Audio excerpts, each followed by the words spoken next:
네, 오늘은 우리는 교회입니다. 91번째 시간으로 사도행전 25장 9절과 갈라디아서 1장 10절 말씀을 통해서 사람을 기쁘게 하랴 하나님을 기쁘시게 하랴, 사람을 기쁘게 하랴 하나님을 기쁘시게 하랴라는 제목으로 말씀을 나누겠습니다.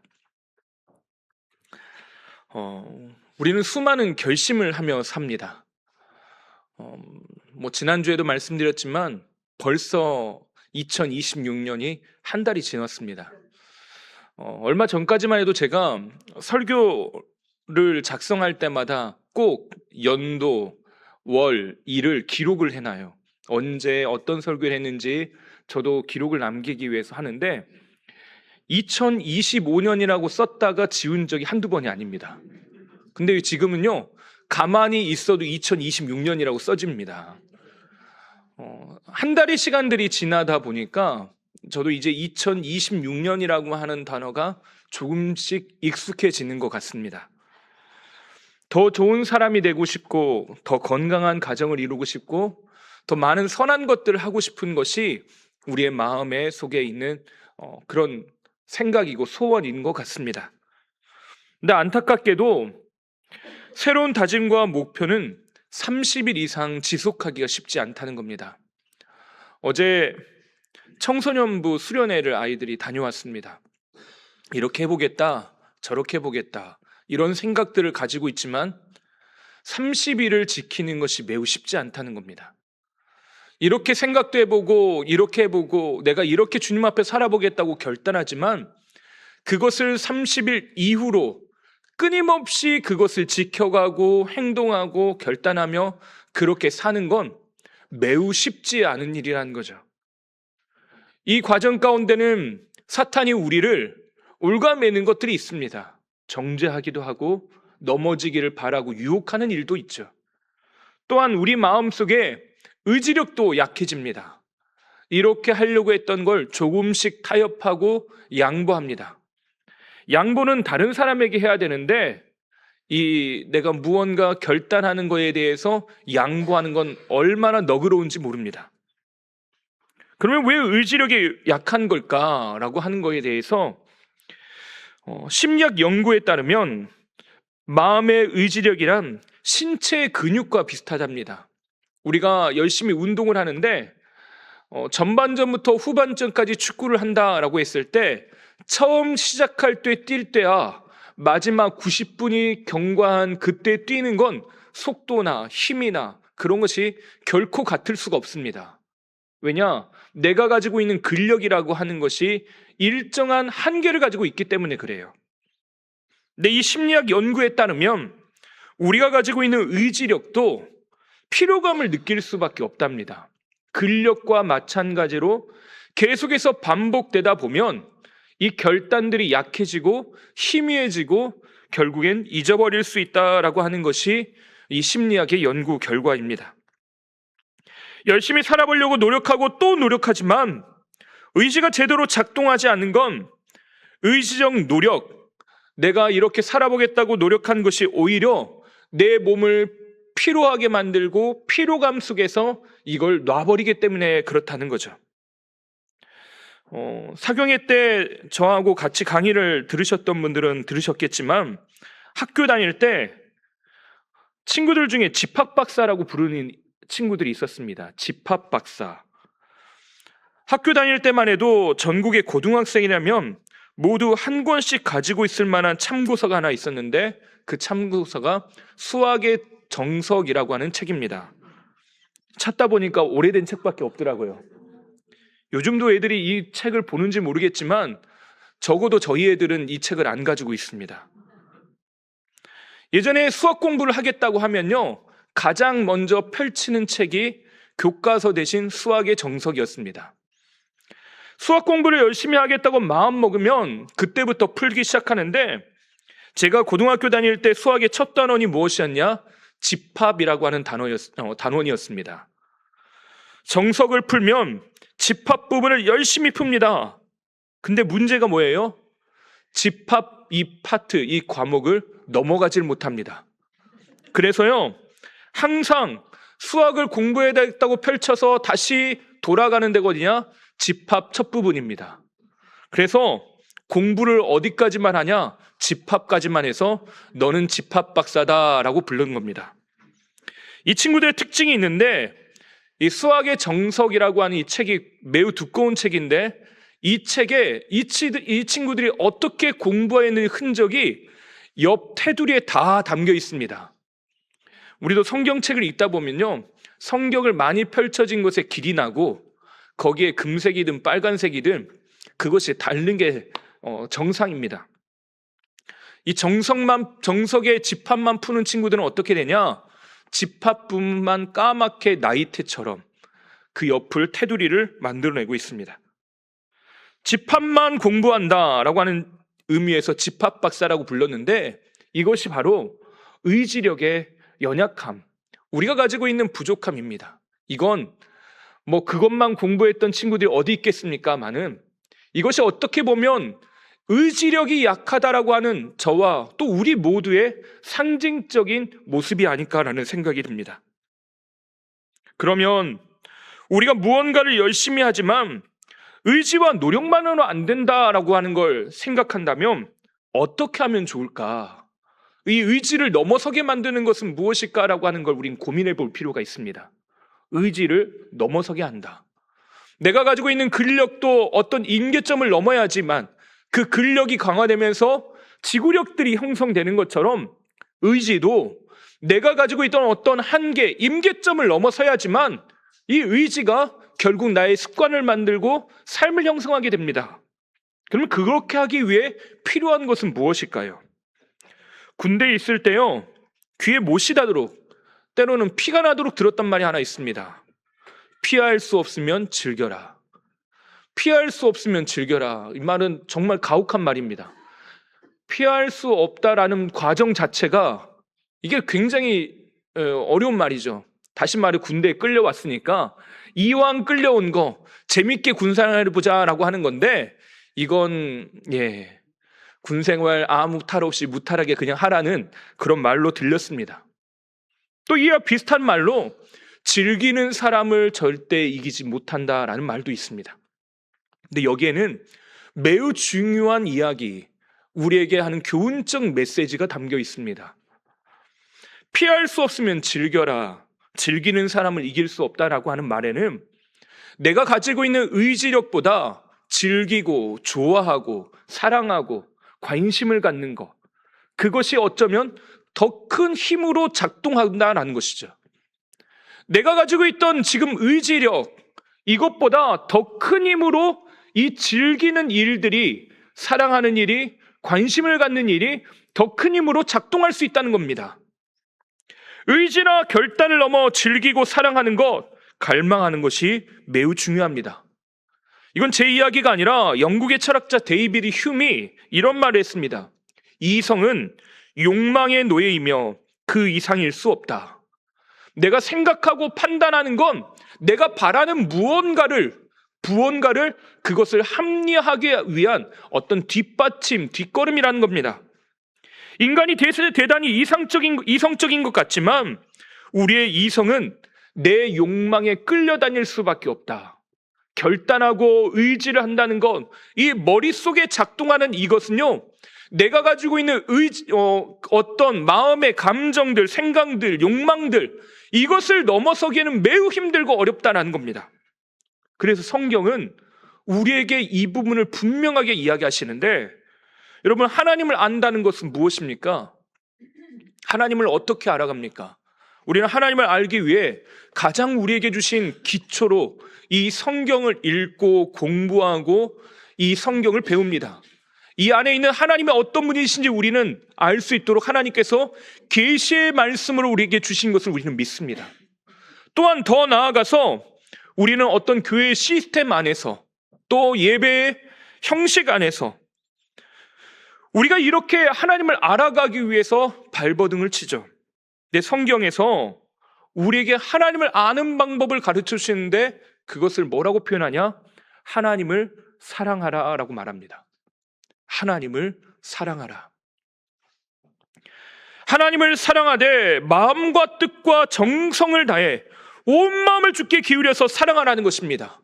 주님을 알기로 의지적으로 결단하라 라고 하는 말보다 성경에서는 뭐라고 이야기하냐? 하나님을 사랑하라고 이야기합니다. 이게 매우 자연스러운 이야기 같지만요, 여러분, 어디 하나님을 사랑하는 것이 마음대로 됩니까? 하나님을 사랑하는 것이 자연스럽게 나도 모르는 사이에 되는 겁니까?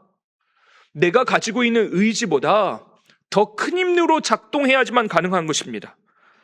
하나님의 부어주시는 그 은혜와 사랑이 내 삶 안에 작동하고 그것이 능력이 되게끔 하는 것, 이것이야말로 성경이 말하는 하나님을 아는 방법, 비결이라는 것이죠.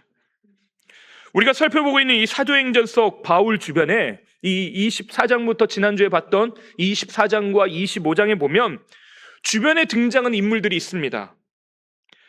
그 중에 벨릭스라고 하는 이 총독은 하나님을 아는 것처럼 보입니다. 예수님을 아는 것처럼 성경은 기록되어 있어요. 로마에서 파견된 이 유대 총독 벨릭스가 복음에 대해 듣고 자세히 알고 있고 그 복음을 더 듣고 싶어 했다고 말합니다. 24장 22절 한번 볼까요? 우리 상반절 함께 읽어보겠습니다. 벨릭스가 이 도에 관한 것을 더 자세히 아는 거로, 자세히 아는 거로라고 이야기합니다. 24절도 함께 읽어보겠습니다. 벨릭스가 그 안에 유대 여자 두루실라와 함께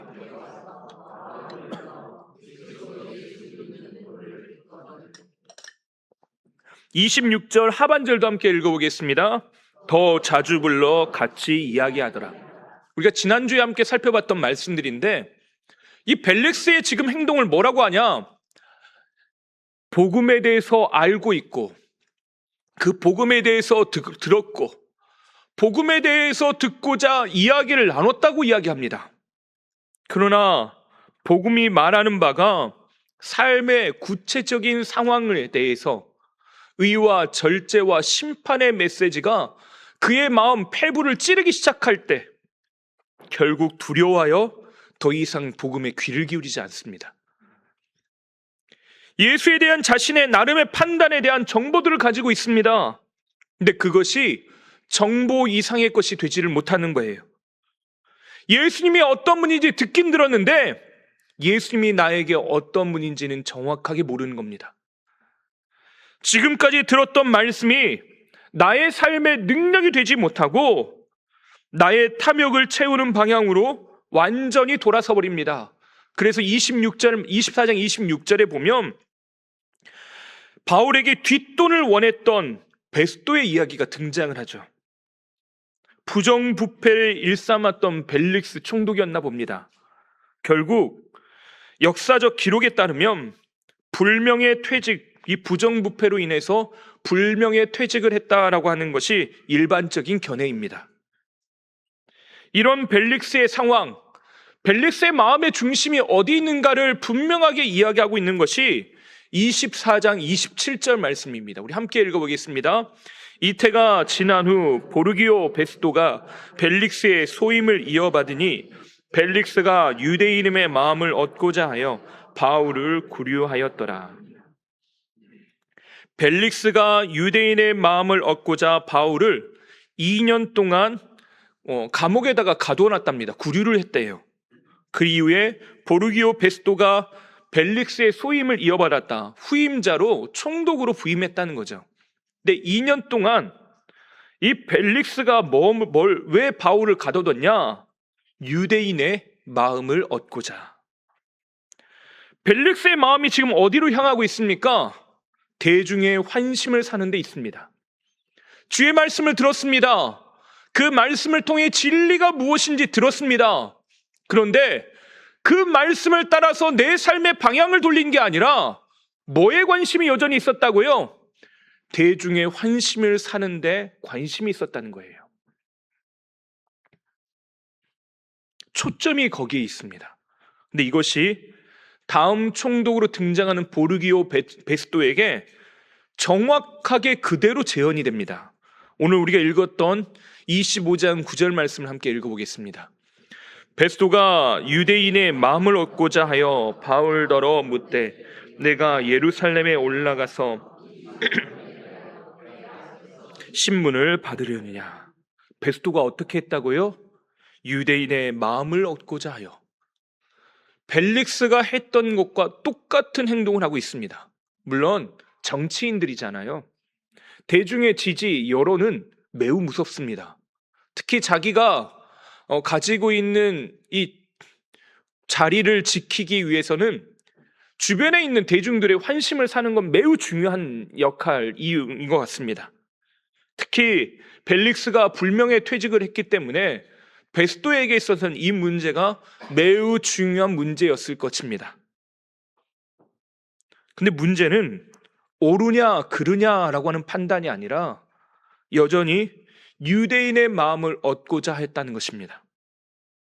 그렇다면 여기에 또 다른 사람들이 등장하는데 그 사람들이 누구냐면 대제사장과 유대인들입니다.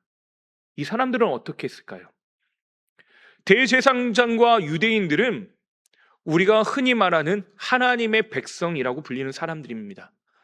특히 유대인들은 하나님의 선민, 택함 받은 백성이라고 믿고 있고 그것을 위해서 40인 결사대를 만들어 바울을 죽이는 것까지 하나님을 향한 열심을 보이겠다고 하는 사람들입니다. 대제사장들은 어떻습니까? 이 대제사장들은 가장 높은 종교적인 권위자일 뿐만 아니라 그 예배의 정점에 서 있는 사람이 대제사장입니다. 이 대제사장은 일반 제사장들과도 구별되어 있어요. 그래서 1년에 한 번 대속죄일에 이 대제사장만 들어갈 수 있는 허락되는 곳이 한 곳이 있는데 그곳이 바로 지성소입니다. 이곳은 일반 제사장들은 들어갈 수가 없고 유일하게 대제사장만 들어갈 수 있습니다. 대제사장이 입는 복식도 다릅니다. 일반 제사장이 입는 옷에다가 하나도 여러 가지 보석과 장식품, 우림과 둠밈, 이런 하나님께서 우리에게 무엇을 말씀하시는지에 대한 그 뜻, 그 생각들을 담아내는 여러 가지 장식품들이 이 대제사장에게는 있습니다. 로마의 정치인들이 대중의 환심을 사기 위해 노력할 수 있지만 이 대제사장이 어디에다가 마음을 두었냐? 25장 3절 말씀을 함께 볼까요? 베스도의 호의로 바울을 예루살렘으로 옮기기를 청하니 이는 길에 매복하였다가 베스도의 호의로라고 하는 말은 세번역 성경에서 뭐라고 번역을 했냐면요, 베스도의 환심을 사서라고 번역을 했습니다. 다시 말해 벨릭스와 베스도가 대중의 환심을 살려고 했다면 이 제사장, 대제사장과 유대인들은 누구의 환심을 살려고 했다고요? 베스도의 환심을 사서 자기들이 뜻하는 바울을 매복하여 테러를 일으켜 죽이려고 하는 그 일을 이루고자 하는 목적이 있었다는 것입니다. 지금 이 사람들의 마음속엔 어디를 향하고 있냐? 모두가 사람에게 어떻게 잘 보일까? 사람의 환심을 살까? 어떻게 하면 대중들의 인기를 얻을까? 이들을 통해서 그 마음을 얻고자 하는데 초점이 있었다는 것입니다. 근데 예루살렘에선 매일같이 각종 제사가 드려집니다. 그건 이 바울이 예루살렘에서 잡혔을 때부터 지금까지 이 2년 동안 끊임없이 제사는 집례가 됩니다. 지난 사경회 때 저하고 레위기를 하셨던 분들은 어느 정도 들으셨겠지만 구약시대의 제사는 매우 다이나믹합니다. 구약시대의 제사를 이렇게 가만히 앉아서요 지켜볼 수 없는 예배입니다. 왜 그러냐면 우리가 예배를 드릴 때마다 예수 그리스도의 보혈을 의지하며 아버지께로 나아갑니다 라고 기도하고 그렇게 믿지만 구약의 제사는요 말로만 피를 의지하는 것이 아니라 피를 온팡 뒤집어 쓰고 피비린 내가 온 사방에 진동을 하고 그것이 내 옷과 내가 지금 있는 그 자리에 흥건하게 배어나는 것이 구약의 제사입니다. 가만히 있을 수가 없습니다. 발버둥 치는 짐승들을 잡고 그것을 낑낑대면서 다룰 수 있는 것이 제사를 드리는 사람이 하는 일입니다. 구약의 제사는 일단 가정에서요, 자기가 살던 삶의 터전에서부터 예배가 시작이 됩니다. 내가 예배를 드리러 가려면 반드시 제물이 필요한데요, 이 제물은 어떻게 준비하는 거냐? 내가 기르던 양, 소 중에, 염소 중에 구별하여 하나님께 드릴 것을 구별하여 뒀다가 그것을 제물로 드립니다. 몸도 마음도 제물도 그렇게 구별하는 거죠. 근데 예배를 드리는데 내가 기르던 양과 염소를 잡는다라고 하는 말은 제가 느끼기에는 매우 끔찍한 일입니다. 예전에 제가 에티오피아로 한 달 넘게 2달 가까이 단기 선교를 다녀온 적이 있습니다. 제가 머물고 있던 시골 마을집에 방문한 지 얼마 되지 않아서 작은 염소 한 마리를 동네 주민이 끌고 와서 묶어두었습니다. 나무 줄에 묶여 있으니까 처음에는 보면서, 제가 동물을 그렇게 좋아하는 편이 아니거든요. 근데 자꾸 보니까 정이 들더라고요. 가서 쓰다듬어 주기도 하고, 풀을 뜯어서 주기도 하고, 줄을 풀어서 같이 뛰어놀기까지 했습니다. 그렇게 시간을 보내고 이제 갈 때가 됐는데, 한국으로 돌아올 때가 됐는데 어느 날 그 염소가 보이지 않습니다. 여러분, 불길해지죠? 선교팀이 이제 한국으로 돌아간다는 말을 듣고 마을에서 감사하게도 잔치를 열어주셨습니다. 거기에 에티오피아 전통 고기 요리가 메인 요리로 나눠서 다 나눠서 먹는데, 제 식탁 위에 그 고기 요리가 나왔는데 불현듯 그 염소가 머릿속에 그려졌습니다. 조심스럽게 지금 먹는 고기가 혹시 염소 고기냐고 물어봤습니다. 그랬더니 어떻게 알았냐고 저한테 그러더라고요. 그래서 아니길 바라는 마음으로, 그러면 이 고기는 시장에서 사왔냐고, 많이 비쌌을 텐데 감사하다고 말했더니 뭘 시장에서 사오냐 그러더라고요. 앞에 묶여있던 염소를 잘 키워서 먹는 거라고 저에게 이야기하는 순간 그 고기를 도저히 먹을 수가 없었습니다.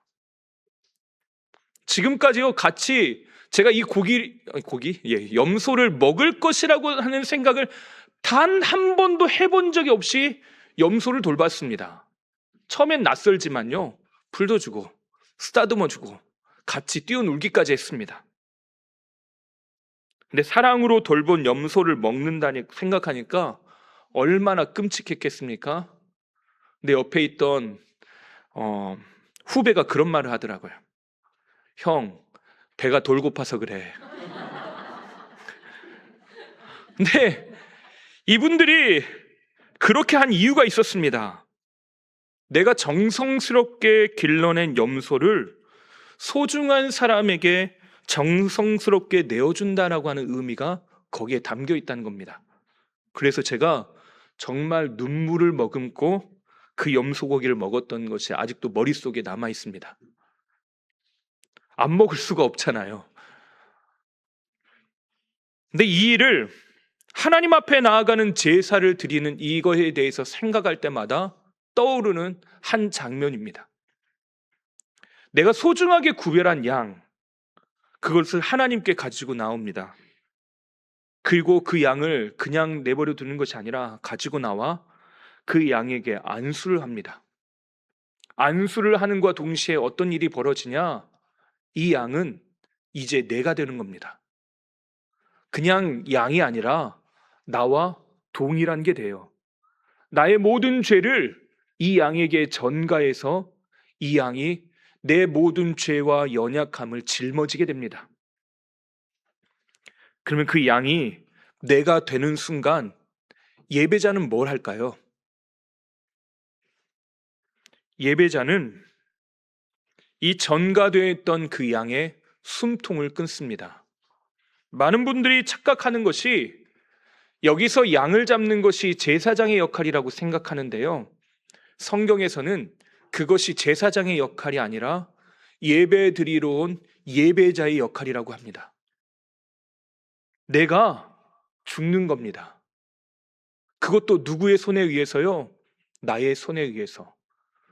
죽을 수밖에 없는 존재, 죽을 수밖에 없는 죄인이 거기에서 숨통이 끊어지는 걸 경험합니다. 얼마나 괴롭고 고통스럽겠습니까? 심지어 사랑하는 존재입니다. 사랑하는 것이에요. 사랑하는 대상, 가장 소중하게 여기는 대상, 내 옆에서 항상 나와 같이 했던 대상. 심지어 이스라엘의 집 구조는요, 동물과 사람이 같이 사는 형태입니다. 그래서 동물이 아래층 1층에서 살면 그 온기를 가지고 천연 난방으로 2층에서 사람들이 살거나 아니면 한쪽 벽을 막아서 또 다른 쪽에서 사람이 삽니다.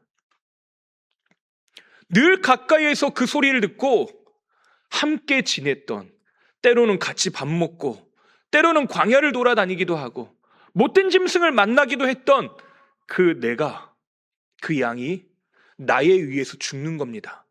왜요? 내 죄 때문에, 내 연약함 때문에. 그때 제사장은 이 숨통이 끊어져서 피가 터져 나올 때 그것에 대접을 가져다, 그릇을 가져다와 그 피를 받습니다. 그걸 제단에다가 뿌리고 바르는 역할을 제사장이 할 뿐입니다. 그러고 나면 예배자는 뭘 할까요? 그 양을 가죽을 벗기고 칼로 다리를 자르고 그리고 고기를 잘라내고 내장을 꺼내고 다리와 정강이 내장을 물두멍의 물로 깨끗이 씻어냅니다. 이 모든 걸 누가 한다고요? 예배자가 하는 겁니다. 제사장은 그것을 지켜보고 있다가 나의 죽음, 내 이 살덩어리, 그것을 제사장에게 내어주면 그것을 번제단에 가지고 가서 태우는 역할을 제사장이 할 뿐입니다. 양을 잡고 가죽을 벗기고 고기를 다루는 모든 일들, 이것이 예배자의 몫이라는 겁니다. 구약에서 예배는요, 관망하고 보고 있는 게 아니라 피를 온통 뒤집어 쓰고 온몸은 비린내와 고기 태운 냄새로 가득 채워지고 눈물을 머금고 죽이는 일이 반복되는 행위가 예배입니다. 그것이 내 손으로 행해지고 내 눈앞에서 이루어집니다. 그러면 하나님은 이 모든 것을 받으시고 죄를 사하시고 용서하십니다. 오늘 말씀에 등장하는 대제사장과 유대인들은요, 이 과정들을 끊임없이 경험했던 사람들입니다. 2년이라고 하는 시간 동안 자신의 삶을 가지고 매일 드려지는 상번제 시간들마다 그것을 가지고 하나님 앞에 나아가 예배했을 것입니다. 마음속에 찾아오는 여러 가지 생각과 마음들, 그 모든 것들이 내 마음속에 채워졌던 그것들을 하나님 앞에 가지고 나아가 드릴 수밖에 없는 것이 바로 예배자, 대제사장과 유대인들이 했을 일이죠. 또 벨릭스와 베스도는 어떻습니까? 특히 벨릭스는 하나님의 말씀을 2년 동안 들어왔습니다. 이것이 무엇이고 어떻게 된 일이고, 2년 동안 들어왔던 말씀이 귀를 사로잡고 때로는 예배를 집례하며 하나님 앞에 서기도 했습니다. 근데 그들의 관심사는 여전히 어디 있었다고요? 사람에게 있었다는 겁니다. 사람의 환심을 사는 것, 사람의 마음을 얻고자 하여, 벨릭스와 베스도가 유대인의 마음을 얻고자 하여 대제사장과 유대인들은 베스도의 마음을 얻으려고 합니다. 그런데 하나님이 우리에게 무엇을 요구하십니까? 우리가 오늘 읽었던 갈라디아서 1장 10절 말씀을 함께 읽어보겠습니다. 이제 내가 사람들에게 좋게 하랴, 하나님께 좋게 하랴, 사람들에게 기쁨을 구하랴, 내가 지금까지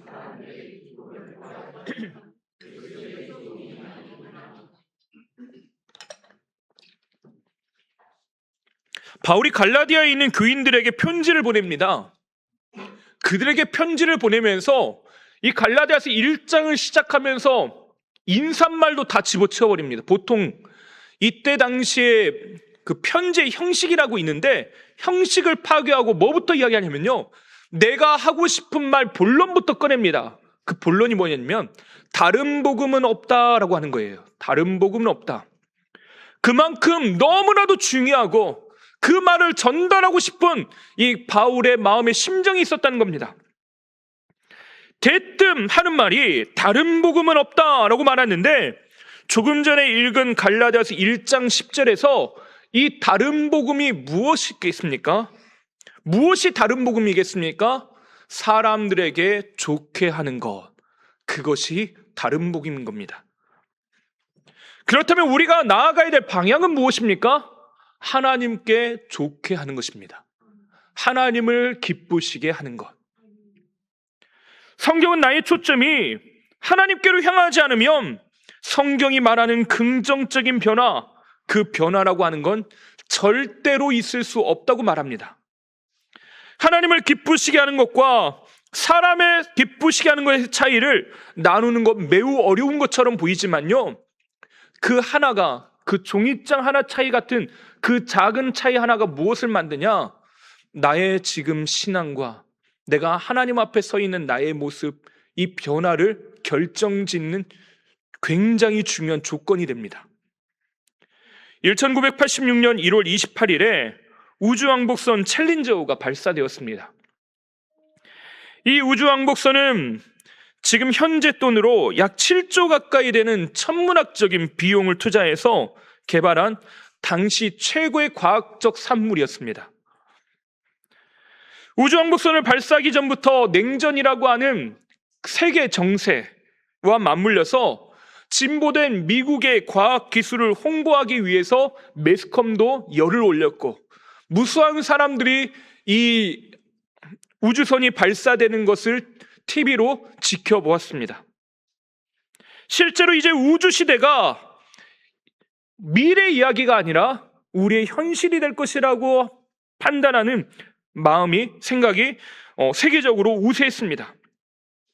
그렇게 챌린저호가 발사되었는데, 발사대에서 쏘아진 지 73초 만에 공중에서 폭발하고 맙니다. 사람들이 매우 당황했습니다. 기대를 가지고 쳐다봤는데 한순간에 투자했던 엄청난 돈과 사람들이 가지고 있던 희망들이 한순간에 잿더미가 되는 것을 눈으로 지켜본 겁니다. 나중에 오랜 조사 끝에 그 원인이 발견되었습니다.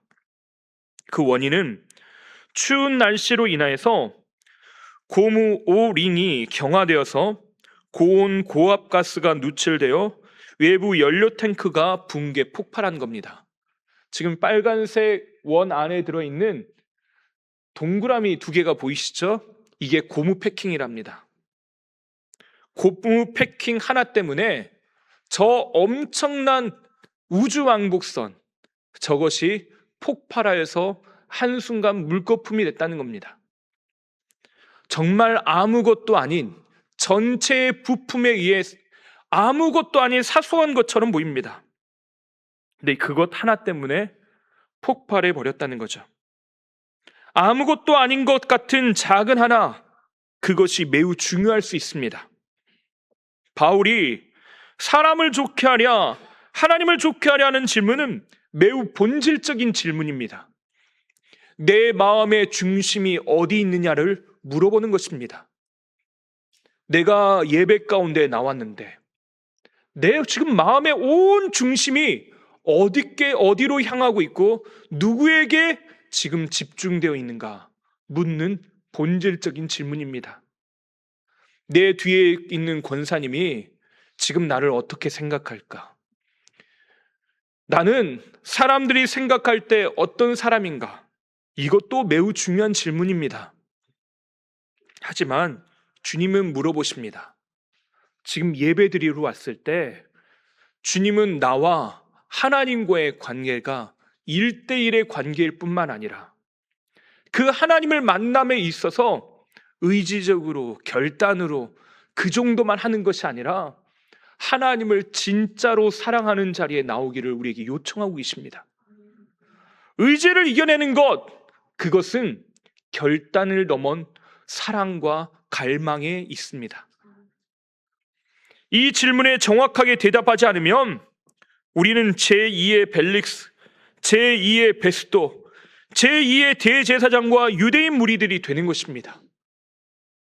듣고 알고 있어요.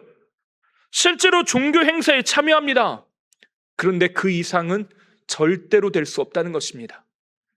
몇 년 동안 예배에 참석했는지 교회에 다녔는지가 중요한 게 아니란 거예요. 내 마음의 중심이 누구를 향하고 있는가? 내가 그 주님을 사랑하고 있는가? 이것이 가장 중요한 본질이라는 겁니다.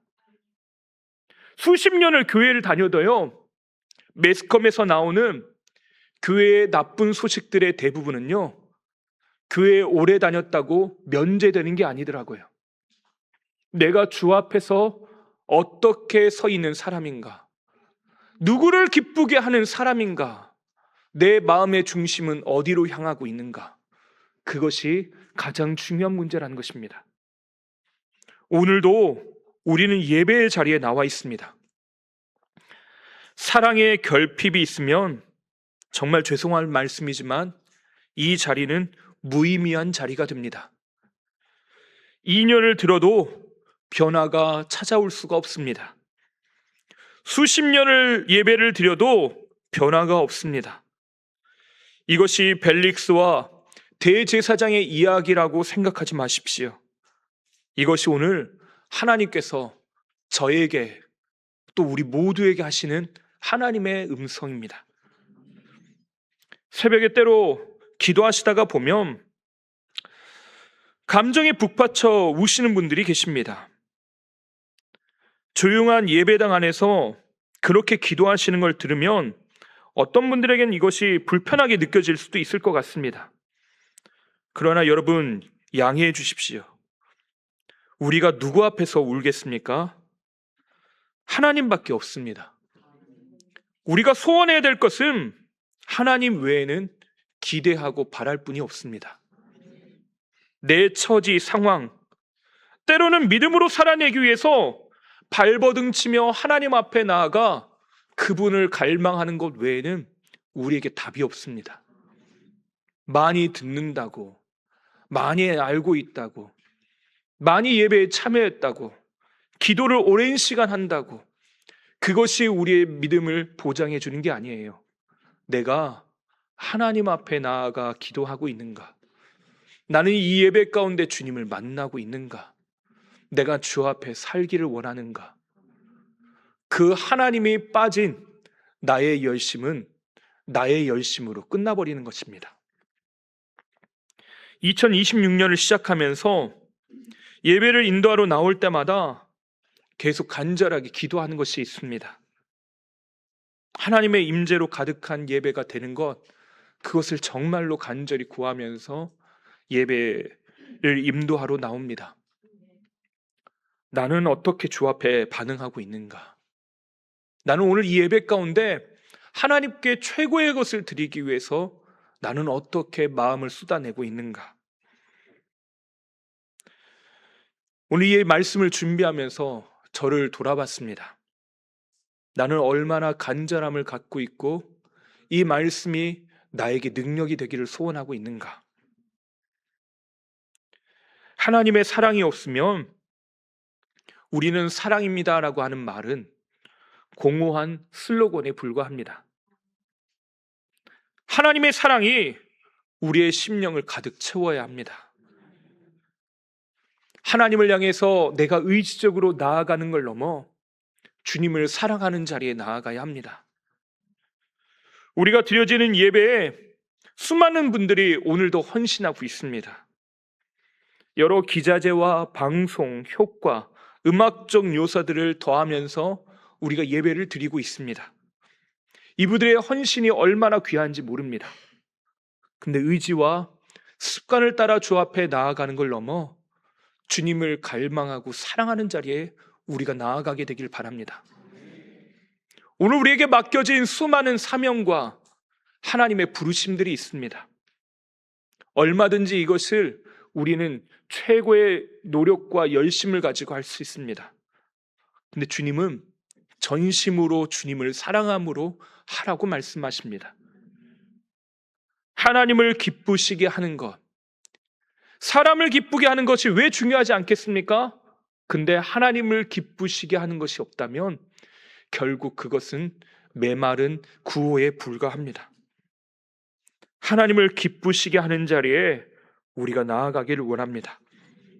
하나님은 사랑을 원하십니다. 내 마음의 의지를 넘어 전심으로 주님을 사랑하기를 원합니다. 함께 구하며 이 예배의 자리에 나오십시오.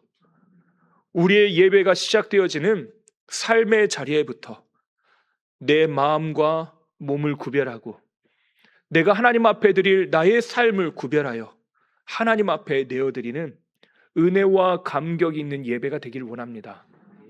이 예배 가운데 오는 이들마다 그 하나님께서 쏟아부어 주시는 그 은혜, 그 은총이 이 예배당에 가득 채워지고 내 삶에 말랐던 눈물과 또 하나님을 향한 갈망들, 그 생각들이 은혜의 샘물이 우리의 가슴으로부터 터져나오는 그런 은혜가 있게 될 줄 믿습니다. 주님, 만나 주십시오. 주님, 우리를 인도해 주십시오. 주님, 사랑합니다. 아버지, 사랑합니다. 이 고백이 저와 여러분의 고백 되시기를 주님의 이름으로 축원합니다. 기도하겠습니다. 하나님, 사랑합니다. 주님, 은혜를 구합니다. 주님, 우리 가운데 주의 사랑을 부어 주십시오. 형식적이고 습관적이었던 여러 가지 시간들, 삶들을 내려놓고 하나님의 은혜를 구하며 나아갑니다. 주님, 우리에게 가난한 마음 허락해 주십시오. 주님을 찾는 마음 허락해 주십시오. 주로 만족하는 마음 허락해 주십시오. 주님을 사랑합니다. 주 앞에 나아가는 우리가 주 안에서 거룩한 임재 안에서 이 예배 가운데 주를 만나게 하여 주시옵소서. 감사하며 예수님의 이름으로 기도하옵나이다. 아멘.